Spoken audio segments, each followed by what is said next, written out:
Plastic మన లైఫ్లో ఇది లేని రోజును ఊహించుకోగలమా?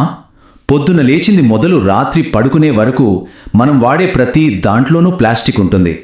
కానీ ఈ అద్భుతమైన వస్తువు కథ ఏంటి? ఇది మన ప్రపంచంలోకి ఒక హీరోలా వచ్చి ఇప్పుడు ఒక పెద్ద సమస్యగా ఎలా మారింది? ఈరోజు మన విశ్లేషణలో ప్లాస్టిక్ పూర్తి కథను చూద్దాం. సరే, ముందుగా ఒక ప్రశ్న. అసలు ప్లాస్టిక్ని ఎందుకు కనిపెట్టారని అనుకుంటున్నారు? బహుశా వస్తువులను చౌకగా ఈజీగా తయారు చేయడానికోనో లేదంటే మన సౌలభ్యం కోసమో అనుకోవచ్చు. కానీ అసలు కారణం తెలిస్తే మాత్రం ఖచ్చితంగా ఆశ్చర్యపోతారు. నమ్మలేకపోతున్నారా? కానీ ఇది నిజం. ప్లాస్టిక్ని కనిపెట్టింది ప్రకృతిని, జంతువులను కాపాడటానికే. అదేంటి, ప్రకృతిని కాపాడటానికా? ఇప్పుడు అదే కదా ప్రకృతిని నాశనం చేస్తుంది. వినడానికే చాలా ఐరానికల్గా ఉంది కదూ. అసలు కథలోకి వెళితే మీకే రథమవుతుంది. అసలు ప్లాస్టిక్ కథే ఒక పెద్ద ట్విస్టుతో మొదలయ్యింది. జంతువులను కాపాడాలనే ఒక మంచి ఉద్దేశంతో ఇది పుట్టింది. ఎలాగో చూద్దాం. కథ మొదలైంది 1862లో. అలెగ్జాండర్ పార్క్స్ మొక్కల నుంచి తీసిన సెల్యులోజ్తో పార్కేసిన్ అనే మొదటి మ్యాన్ మేడ్ ప్లాస్టిక్ను తయారు చేశారు. ఆ తర్వాత అసలైన మలుపు 1869లో వచ్చింది. జాన్ వెస్లీ హయత్ ఏనుగు దంతాలకు బదులుగా సెల్యులాయిడ్ అనే మెటీరియల్ను కనిపెట్టారు. అంటే బిలియార్డ్ బాల్స్ కోసం ఏనుగుల్ని చంపడం ఆపడానికనమాట. దీనివల్ల కొన్ని వేల ఏనుగుల ప్రాణాలు కాపాడినట్టయింది. కానీ అసలు సిసలైన అంటే పూర్తిగా కెమికల్స్తో తయారైన మొదటి ప్లాస్టిక్ వచ్చింది మాత్రం 1907లో. దాని పేరే బేక్లైట్. సో అలా ఒక మంచి ఉద్దేశంతో పుట్టిన ప్లాస్టిక్ చాలా త్వరగా ఒక వండర్ మెటీరియల్గా మారిపోయింది. అది తీసుకొచ్చిన మార్పులు అన్నీ ఇన్ని కావు. ఒక్కసారి ఆలోచించండి. మెడికల్ ఫీల్డ్లో డిస్పోజబుల్ సిరెంజ్లు, బ్లడ్ బ్యాగులు వచ్చాక ఇన్ఫెక్షన్లు ఎంతగా తగ్గిపోయాయో. కార్లు, ఫ్లైట్లలో తేలికైన ప్లాస్టిక్ వాడటం వల్ల ఫ్యూయల్ ఎంత ఆదా అవుతోందో. ఫుడ్ ప్యాకేజింగ్ వల్ల ఆహారం ఎక్కువ రోజులు తాజాగా ఉంటోంది. మన ఎలక్ట్రానిక్ వస్తువులన్నీ పనిచేస్తున్నాయంటే దానికి కారణం ప్లాస్టిక్ ఇన్సులేషనే. అన్నింటికన్నా ముఖ్యంగా దాని తక్కువ ధర వల్ల ఎన్నో వస్తువులు సామాన్యుడికి అందుబాటులోకి వచ్చాయి. అన్నీ బానే ఉన్నాయి కదా. మరి ఎంత మంచి వస్తువు ఒక వరం లాంటిది ఇప్పుడు మనకు శాపంగా ఎలా మారింది? విచిత్రం ఏంటంటే దాని బెస్ట్ క్వాలిటీనే ఇప్పుడు దాని వర్స్ట్ క్వాలిటీ అయిపోయింది. అదేంటంటే అది అస్సలు పాడవ్వదు. జస్ట్ ఊహించుకోండి, మనం ఇప్పుడు వాడి పడేసే ఒకే ఒక ప్లాస్టిక్ బాటిల్ భూమిలో కలిసిపోవడానికి దాదాపు 1000 సంవత్సరాలు పట్టొచ్చు. 1000 అంటే మన తర్వాత ఓ 10-15 జనరేషన్స్ వాళ్ళు వచ్చినా కూడా అది అలాగే ఉంటుంది. సమస్య మొదలైంది ఇక్కడే. ఇక్కడ ఇంకో పెద్ద సమస్య ఉంది. ప్లాస్టిక్ పూర్తిగా మాయమైపోదు.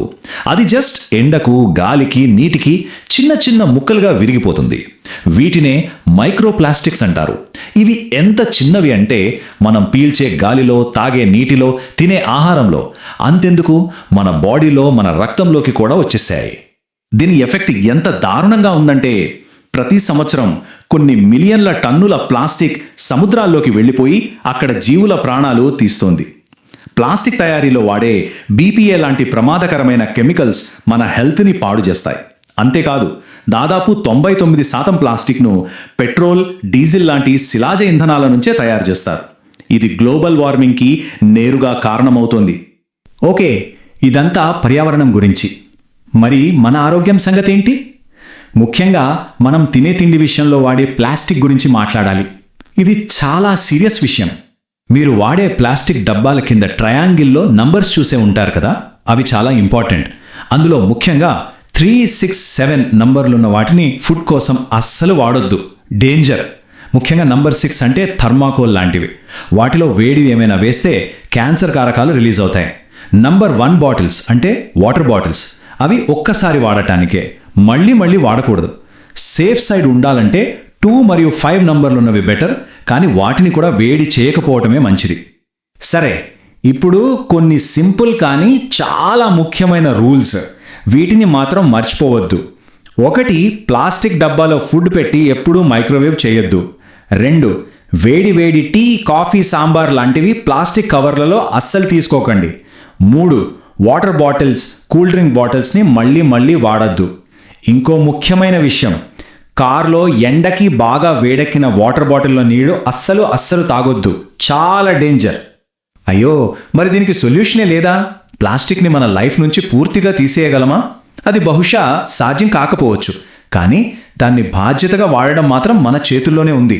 సమస్య ప్లాస్టిక్తో కాదు, దాన్ని మనం వాడుతున్న పద్ధతితో. ప్రస్తుతం మనం ఫాలో అవుతున్నది ఏంటంటే లీనియర్ ఎకానమీ. సింపుల్గా చెప్పాలంటే తయారు చేయి, వాడు, పారే, అంతే. కానీ మనం వెళ్లాల్సింది సర్క్యులర్ ఎకానమీ వైపు. అంటే తయారు చేయి, వాడు, దాన్ని మళ్ళీ రీసైకిల్ చేసి ఇంకో వస్తువుని తయారు చేయి. ఇలా ఒక సర్కిల్ అన్నమాట. వృధా అనేదే ఉండదు. సరే, మరి మనం ఏం చేయొచ్చు? ఫస్ట్, క్యారీ బ్యాగులు, స్ట్రాలు లాంటి ఒక్కసారి వాడి పడేసే ప్లాస్టిక్కు టాటా చెప్పేయాలి. ప్లాస్టిక్ని కార్ పార్ట్స్, మెడికల్ ఎక్విప్మెంట్ లాంటి ఎక్కువ కాలం ఉండే వస్తువులకు మాత్రమే వాడాలి. ఇంట్లో తడి చెత్త, పొడి చెత్త వేరు చేస్తే రీసైక్లింగ్ చాలా ఈజీ అవుతుంది. వీలైనంత వరకు క్లాత్ బ్యాగులు, స్టీల్ లేదా గాజు డబ్బాలు వాడటం అలవాటు చేసుకోవాలి. సో ప్లాస్టిక్ కథ ఒక హీరోలా మొదలైంది, కానీ ఇప్పుడు మన నిర్లక్ష్యం వల్ల అది ఒక విలన్లా కనిపిస్తోంది. కానీ క్లైమాక్స్ ఇంకా మన చేతుల్లోనే ఉంది. మనందరి భవిష్యత్తు కోసం ఈ రోజు నుంచే మనం మొదలు పెట్టగల ఆ ఒక్క మార్పు ఏంటి? ఒక్కసారి ఆలోచించండి.